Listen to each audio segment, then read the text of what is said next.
Hey guys, it's Kat and I'm back today to talk about the brand Paula's Choice.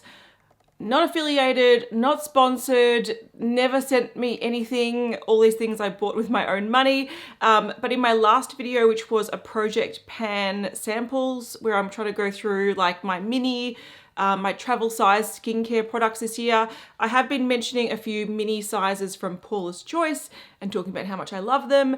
And I did ask in my last video if people still want to see this video because I've been sort of planning it for almost a year now, and a lot of people said yes. So I thought I'll sit down and film this. I'll talk about what I was intending to do and why I've held off this review for a while. But ultimately what I want to do with this video is talk about the products I've used from Paula's Choice and sort of tell you which ones I think are worth the money, which ones I don't really love, and what I think about the brand overall. So Paula's Choice has been around for a very long time, and I had actually tried their like hero product probably about 10 years ago, if not longer. And I just didn't really see any great results. And I was like, this is just hype and I don't get it. But it really goes to show that sometimes as you age or your skin changes, different products can start working for you or stop working for you. Products work differently for all people and different stages of life. And I just found that the 2% BHA, which again is their sort of like most popular product, didn't do anything for me in my mid-20s. But now that I'm in my mid-30s, it is like a wonder treatment. I'm obsessed with it. So what happened was, sometime last year, I think I was in lockdown, I started going through my cupboards and I wanted to pull out some products to use up that were sort of getting old or had been shoved at the back for a while. And I pulled out the Paula's Choice BHA and I thought, I'll give this a go. I can tell you within maybe 2 nights of use, I could feel a huge difference with my skin. It just felt like almost I'd had like a microdermabrasion treatment where it was so much smoother. I couldn't feel much skin texture. I just felt like it made such a big difference to my skin and then just got better as the days went on. It hit a wall where it just maintained that level of good skin feel. It just didn't get better and better and better forever. But I just noticed that I had seen such a good change with this that I was like, I need to order more from Paula's Choice and really delve in and see what I think about the range. Since then, I have actually used a full bottle of this. This is my current one and I do have a backup. So I've become a convert with this product. I get the hype. I think it's fantastic. If you've used it and it's not for you, maybe it's not for your skin type, or maybe you might want to revisit it a bit later on. I just find this amazing. I got my mum onto it. She's got a few friends onto it. And I've heard in the comments as well, whenever I've talked about this product, either in my favorites or my empties or whatever it happens to be, a lot of people have said they've tried it and their skin has been very, very happy since using it. So this, I understand why it's a hero product. And it is definitely my favorite product from Paula's Choice. And it's the product that I've seen most difference in my skin. So let's say your skin, like the worst it can possibly be is 0%, the best it can possibly be is 100%. Say on a, everyday basis, mine sort of sits around 50%. I feel like since introducing this product into my skincare routine, it has jumped up to like at least 75%. I feel like my skin is always feeling pretty good. I feel like this has reduced the redness a little bit, which I have quite a lot of. And it does keep things like blemishes at bay. I don't really get clogged pores. So I feel like this is a really great product. The way I use it, I don't waste the product on a cotton pad. I just pour a little bit into my hand, rub my hands together after I've cleansed my skin, and I sort of just pat it into my face. And then I let it dry and I go in with my serum or my moisturizer or whatever afterwards. So that's how I use this product. And this has made the biggest difference with my skin. So after I got back into the BHA, which is salicylic acid, if you're unfamiliar, it's like a chemical exfoliant, I decided I want to sort of eventually try a whole skincare range from Paula's Choice. And my goal was to sort of transition all my products into Paula's Choice products and try a full Paula's Choice skincare range for like 6 months, see how I go. I sort of half did that. So these are all the products I did try and that I'm going to talk about. But I have to say I do have other products still left unopened. And I'll talk about that again soon. The next product that I really enjoyed from Paula's Choice is some of the retinols available. Now I have 3 of them and I've tried 3 of them. 2 I really enjoy, 1 I didn't really love. So let's talk about the purple range first because they're most similar. So I've got the 1% retinol treatment with peptides and vitamin C, and I've got the 0.3% retinol with 2% Bakuchiol treatment with peptides and vitamin C. Now these are both sort of like cream type serums. So if you just pump out a little bit, it's this sort of yellow color and it's this sort of gel moisturizing sort of formula. It's quite nice. I decided to start with the 0.3% because at the time I wasn't really using much retinol. I thought it's nice to sort of ease into it, sort of build up the percentage and the strength. So that's what I decided to do. This one, even though I used it and it's finished, so this has been sitting around waiting for this review for a long time, I didn't see any great results from this. So I personally wouldn't recommend this because I just didn't feel like it did too much for my skin anyway. I would probably say that if you were getting into retinol, to use one of the next 2 products I'm going to talk about, so either the 1% or this intensive wrinkle repair retinol serum, I feel like these are just nicer products and probably you get a little bit more from them for your money. So the 0.3% and the 1% are very similar consistency, but I did find with the 1%, I did notice that it was actually doing something to my skin. So retinol is supposed to help with wrinkles, firm skin, all that kind of good stuff. But often when you start a retinol, what happens is that it sort of increases the cell turnover of your skin. So you find that you might have dry, flaky skin for a little while. And once that sheds, you've got like nicer skin sort of coming through. I did find that this caused that, which is called the retinol uglies. So it was strong enough to cause that, but it wasn't too strong or formulated in a way that irritated my skin. I have used retinols before that do irritate my skin. This one was nice. I really enjoy it. And to the point where I've got a backup of it because it's something that I'll keep using. If you're a little bit unsure about jumping straight into a 1%, what you can always do is use this like once every 2 or 3 nights. Or I would recommend going in with this product. So this is the Intensive Wrinkle Repair Retinol Serum. This is 1%, this is 0.1%. So it is weaker in strength. It doesn't mean it's 1/10 of the effectiveness, it just means it's got 1/10 of the retinol. What I love about this, it's also got licorice and kelp. And this is a beautiful oil texture. I love this so much. So whereas the other one was a cream product, this is this beautiful like luxurious oil. And this is a nice, like if you like to use face oils, this is a beautiful face oil that feels beautiful, luxurious, makes your skin feel nice and soft and like hydrated, but it also has a little bit of retinol in there to sort of help a little bit with firmness. So yeah, I would prefer to go this one than the 0.3%. I just feel like it's a nicer experience and you probably will get very similar results from it. But if you do want to amp it up a little bit, you can always sort of alternate with the 1% or whatever you want to do. But this oil is beautiful. This is sort of like a nice night oil for me. I just love it. It sinks in beautifully. It's got a beautiful feel to it. One thing I also really like about this product is I've tried retinol oils that are a similar strength and a similar feel that were probably at least double the price of this. In Australia, I think this is around 62 Australian dollars, but you can always buy Paula's Choice on sale. Warning, and this is a huge warning, if you don't like being spammed by a brand, don't sign up to their emails because they will email you like twice a day. It's ridiculous, but I allow it because it means that sometimes I find good sales. Pretty much every other week they'll have 20% off store-wide if you use a code. I like to look for like the 25 to 30% off deals that are usually around, you know, the big sort of sale times, and you can often get like packs with little mini samplers, travel size samplers, which I've done and fallen in love with some products by doing that.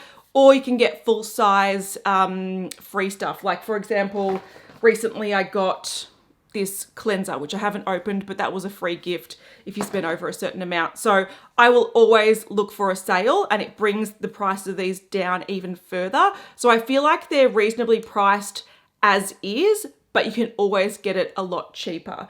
The 1% retinol, which again, I think if you want to find something like this from an equivalent brand like Drunk Elephant, that kind of stuff, you will be spending over $100 in Australia, and generally there's no sale on those. So I find Paula's Choice to be very reasonably priced and active and well formulated. I haven't had any sort of reactions to their formulations, whereas a brand like Drunk Elephant, their products always make me my skin really irritated. So I feel like the formulation of these are really, really nice. Onto the products that I'm a little bit ho-hum about. Like, I don't dislike them, but I don't love them. But again, I feel like for the price, they're good. I just don't feel like I see any great results, so I sort of neglect them a little bit. The first one is the Pore Normalizing Cleanser. This is from the Clear range, and it's for blemish-prone skin. I have oily skin. I do occasionally get blemishes, and this is just supposed to like unclog pores and cleanse skin and all that kind of stuff. This is a really basic cleanser. There's nothing amazing about it, but there's nothing bad about it. When it comes to skincare in general, for me anyway, it either comes down to something needs to be effective, so it's got to actually work, or it's got to be a nice experience using it. The exception to that is generally cleansers.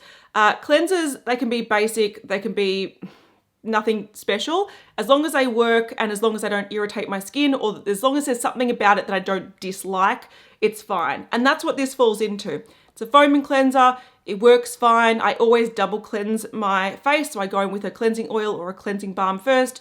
This is a great follow-on to do a double cleanse. Nothing wrong with it, but nothing like to write home about. I'm not going to be like, it's an amazing experience, it feels so luxurious, but at the same time, it's not stripping, it's not irritating, it's not drying. It does the job, and it's very, very basic. So this is just a staple, nice cleanser. Because the experience isn't like, wow, it's amazing, I don't know if I'd repurchase it time and time again. I sort of like to change up my cleanser and always search for the one that I love the most. But if I had it again, or if I saw it on sale, like, I have no problem using it. It's a very fine cleanser, probably great for like younger skin, like blemish prone skin. I can imagine loving this in high school. So yeah, fine, but didn't blow me away. The next products are serums that I wasn't like amazed by, but they weren't bad.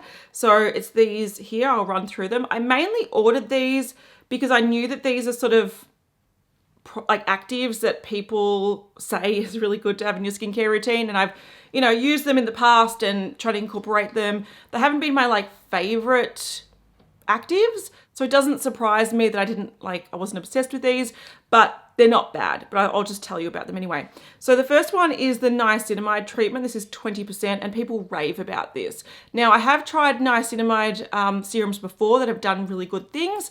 I don't think at the moment my skin really needs it. Niacinamide is good if you've got breakouts, if you want to clear up like marks from breakouts, if you want to clear out pores and sort of minimize the look of pores. Niacinamide is good for that, but I have had fairly clear skin recently, so I didn't actually see any difference using this or not. It's one that I'm going to have to go back to and keep trying, especially since I did get one as a free gift with another order, so I've got 2 of them. So yeah, some people say this is amazing, and I don't doubt that. I just don't think it sort of, I need it at the moment, but I'll try to use this again and yeah, fall in love with it, hopefully. So that's from the clinical range, which I think it just means like they have like quite high percentages. They're not actually clinical products. You don't need it prescribed, but it is sort of, yeah, the purple range is the clinical range. And then we have the Boost range, and these are just supposed to boost your skincare with certain ingredients. So they have different, I think they have a retinol one of these as well. But I've got the vitamin C booster and also the hyaluronic acid booster. Now these are tiny. These are 15 mils and 20 mils. And I thought I would go through this super quickly. To be fair, I've put it away as I've been using my samples. I haven't used it for a while, but the good thing about it is it's got a pump and you can control how much you use. So you can just pump out the smallest amount, like a tiny, tiny, tiny amount, and it spreads beautifully across the face. So you don't need to over apply this and use too much of this. Just use it really conservatively. So yeah, it's a nice hyaluronic acid. I wish it was a bit bigger. I feel like you get this and you're like, this is a little bit disappointing. But yeah, it feels nice. It does, a little bit does go a long way, and this is good for hydration. So something that I sort of have been forgetting to use recently, but it is a nice hyaluronic acid. This vitamin C, it's a 15% vitamin C, so it's not strong, but it's not super weak. Often you'll see like body lotions from like Garnier, and it's got like 1% or 2% vitamin C, which doesn't really do much. 15% is not bad. I have come to realize that vitamin C is probably the main cause of flaring up my sort of irritated skin. And when I pull back on using vitamin C, my skin is a lot more calm. So I actually ordered this before I sort of came to that realization, and I'm currently trying to use any vitamin C serums and stuff I have sort of on my body. But I do have to say that this didn't irritate my skin. So even though I'm a little bit cautious about vitamin C, it is a nice formulated vitamin C that didn't irritate my skin. And again, this is just like in a nice liquid. It's just a nice sort of like slippery liquid. So it does a little bit, again, does go a long way. And vitamin C does degrade with light. So it does have a nice opaque bottle, which should keep it fairly stable, but it's not a really strong, super active vitamin C. It's just a sort of middle of the road vitamin C, and it's fine. One product that I sort of like, but also don't like, is the sunscreen. Now, Paula's Choice has a lot of sunscreens. On the Australian website, it's a little bit confusing, and I'll talk about that in a second. But this is the Super Light Daily Wrinkle Defense. It's a tinted base, SPF 30 in Australia. Now, what annoys me about this, well, okay, I'll talk about the positives first. This is actually a zinc-based sunscreen, so it's a physical sunscreen, which I like. Usually really comfortable sunscreens are more chemical, which is fine, there's no problem with that, but often some people who have issues with sunscreen is that they are sensitive to some of the ingredients in chemical sunscreens, and also sometimes people say the physical ones are more effective. I just feel like if you've got a decent sunscreen and you're wearing it every day, you're going to be doing well. For me, historically, physical sunscreens often break me out, especially if I wear them a couple of days in a row. This one didn't do that, so I have to give them props for that. It's a very nice physical sunscreen. What I didn't love about this, and I get it because zinc-based sunscreens are often white and they leave a white cast. So they're the ones that you find brands putting in a tint to just take away some of that white effect. So this is saying that it's a silky lotion that mattifies with a sheer natural tint for all skin tones. It is not for all skin tones. It's not even for my skin tone. I put this on and it looks, I don't want to say it looks grey on me. It looks ghostly because it's this light pink effect. So I can't wear this just with no foundation over it because it actually is not a universal tint at all. If it doesn't work on me who has light skin, it doesn't work on most people. I'm just going to put it out there. Is it a nice physical sunscreen? Yes, but I feel like it is one that has to go under makeup. Otherwise, I look like a ghost. And it just tints things rosy. It makes me look like, you probably can't see it, but my hand here looks very, pink compared to the rest of me. So I get why they put a tint in, but to call it universal is wrong, and also it's just not a nice colored tint in my opinion. So I don't like that about it. I do like that it's a really nice zinc-based sunscreen because I find that those are really hard to find. There are quite a few sunscreens available from Paula's Choice, and in Australia they're all listed at SPF 15 except for this one. What I don't like about that is, okay, so in Australia we have very strict sunscreen regulations. So if you want to sell something with SPF in it that's above SPF 15, like a moisturizer or a lip treatment or foundation, it needs to be tested and proven that it meets what it says on the label. So SPF stands for sun protection factor, and what it means is that if you're wearing this product, you should be able to be in the sun 30 times longer than normal, and you won't get burnt. Of course, that means you got to keep reapplying. Of course, it's got to be under optimal sort of circumstances, whatever. But because in Australia, we're near the hole in the ozone layer, our UV is much higher, so it's much easier to burn. So a lot of overseas brands do not meet our requirements of our SPF levels just because our UV is much higher. All the other products that Paula's Choice put on the website that are labeled SPF 15, They are listed much higher on the US website, and I think even the European website, but that's because they didn't put it through the testing, which is actually quite an expensive process. So what they did is by default, they just listed it SPF 15 just so it meets the requirements to sell here. But that also means that I don't know what levels those are really at in Australia. Yes, it's a nice zinc-based sunscreen. The tint is very annoying. It's just as annoying as having the white zinc tint. Like, to me, I've got to cover them both. But I probably wouldn't repurchase this because I feel like I can get better sunscreens here that have better protection that's been verified. So for me, Paula's Choice sunscreens, I'm gonna probably skip. All right, this last product that I'm gonna talk about before I get onto the products that I haven't tried yet, this is one that I've delved into a couple of times, but I haven't used enough to give like a definitive, like, yes, it's good, no, it's not kind of thing. This is the Skin Revealing Body Lotion with 10% AHA. So it's a glycolic acid body lotion. It's supposed to help exfoliate your body without having to use like scrubs. It's a chemical exfoliant. So if you find that you get like those bumps on your arms or your legs, this might be a really good product to help sort of clear that and sort of smooth that out. And I'm actually really happy that this product is on the market because I feel like body exfoliators are really hard to find that aren't just like a physical scrub. So I feel like a lot of people would get a lot out of this. For me personally, like I'm living in a pandemic, post-baby, haven't dropped my baby weight. I don't really show much skin, so I haven't delved into this too much. It is a nice lotion though, and I have to say, if you apply it after shaving your legs, it will sting. So there is definitely a nice percentage of acid in there. It does say do not apply to just shaven skin. I can verify that because it does sting. So yeah, I think it's a cool product, and I do want to use this more. I just haven't really had the need to use it more, but I want to flag it as being something that I think a lot of people with body skin texture issues might want to check out. All right, onto the products that I haven't used and just an explanation to why. So I do have this hydrating gel to cream cleanser. I haven't used this because I've been using this one instead. This one's actually nearly finished. I think it's almost down to there. So as soon as I use that up, I'll get into this. And this was a free gift with purchase. Got a niacinamide. It's just a backup. Again, free gift with purchase. I've got a pore-reducing toner with niacinamide. Again, this was a product that I was like, in a full extensive skincare routine, you need to use a toner.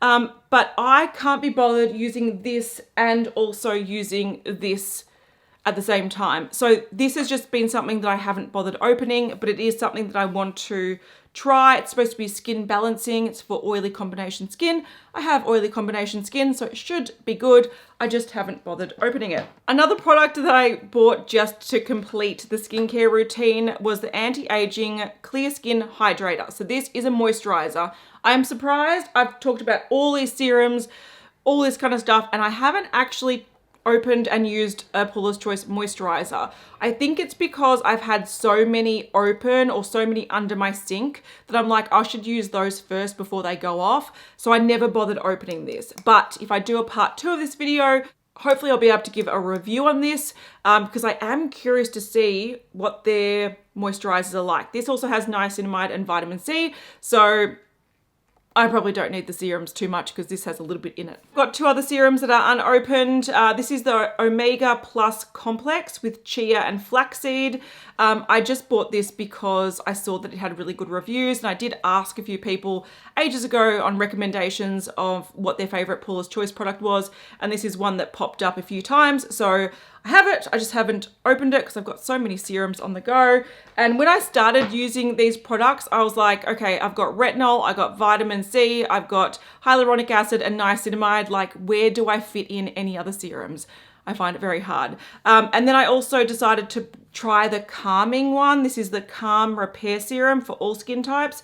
It's supposed to visibly improve extra sensitive skin. So I do sometimes get sensitive skin. I do get redness in my skin, and I heard that this was supposed to be a good one to reduce all that. But because it hasn't really flared up recently, I never bothered opening it. So that's another one for down the track. And lastly, to complete things, this is the Lip and Body Treatment Balm. Heard great things about this. But again, I think I'm always working in like a lip product in a project pan. So it's just something I haven't opened. And I think I've got, oh look, to be fair, I've used up one lip product that's next to my bed and I'm halfway through another one. So maybe this will be the next thing I open, but I've heard great things about it. I just haven't opened it yet. So what do I think about Paula's Choice as a brand overall? I have to say, I really like Paula's Choice. I do definitely think this is the hero product. This is the thing that has changed my skin, and I actually stopped using it for, I don't know, quite a few weeks as I was working through some of my sample travel size products, and I've only recently gone back to using this most nights, and I wake up and I'm like, my skin is super smooth and beautiful. So this is a miracle worker. I've heard people say that they've had things like acne, congestion, all this kind of stuff, and this clears it up. I think this is a miracle worker, and this is my favorite exfoliator that I've tried. So this is gonna be a lifelong product for me. And all the rest of the products, I have to say, I think for the price, they're very nice. I think none of them upset me. None of them have irritated my sensitive skin. Some of them I haven't seen like dramatic results from, but everything is good. And what's more important is everything is well priced, especially if you find a sale. I can probably find comparisons to each of these products from other brands, and they would be, you know, 30, 40, 50% more expensive, if not more. So I feel like Paula's Choice, possibly because in Australia at least, it's an online only brand, and it does have free shipping over $100 in Australia, so you can access it fairly easily. But because it's not in store, I think it really does reduce the cost of the product, and I just feel like you get better value for money with these products compared to something like Sunday Riley, and all those kind of probably comparable quality brands. So for me, I'm going to continue using Paula's Choice, not my whole skincare routine. I think what I've learned over the last year is I don't need everything Paula's Choice, because I don't think it elevates my skin to a level that it like blows me away. But I definitely think a few key items like these have made a big difference to my skin, and I will continue to keep repurchasing these. If I want to try another product here and there when I place an order, I will do that. And then also if I find sales with free samples or free full-size products, I will continue to try those as well. So I'm going to be open to trying all Paula's Choice skincare in the future, because I feel like at the max, it's like a life-changing product that has completely like changed my skin, and almost overnight. And at the worst, it's going to be a good product that maybe I don't see miracles with, but it's good value for money. So for me, Paula's Choice is one of those brands that's just like a staple, easy to rely on brand. And again, I encourage you to look for sales, because why not save money? All right, so that's my overall thoughts on Paula's Choice as a brand. If you want to see a part 2 of this, maybe in like 6 months' time when I've used up stuff and I'm starting to use the Calm serum or the Omega whatever serum, let me know, and I can definitely sort of update this. But I would love to know, if you use Paula's Choice, what your favorite product is. And if it's the BHA, which look, I love it, I get it. If it's a BHA, pick a number 2, because I feel like everyone's just gonna be like, the BHA, the BHA, the BHA. Yes, I agree with you. It's fantastic. And I'm gonna take it to the grave with me. It's gonna be a lifelong friend of mine. So thank you so much for watching. Hopefully that was helpful if you are curious about Paula's Choice. I know Paula's Choice has come to certain countries only recently, because I've had a few people ask questions like, what is Paula's Choice? What is it? What's the deal with it? But it's been around for a long time. The person that originally started it, Paula, I don't remember her last name, she sold it a while ago, so she's not the brains behind it, but they still use a lot of her formulations that made the brand really, really popular. So yeah, I love Paula's Choice. It's a staple in my life, but not everything needs to be Paula's Choice, is what I've decided. So thank you so much, and I'll see you in the next one. Bye.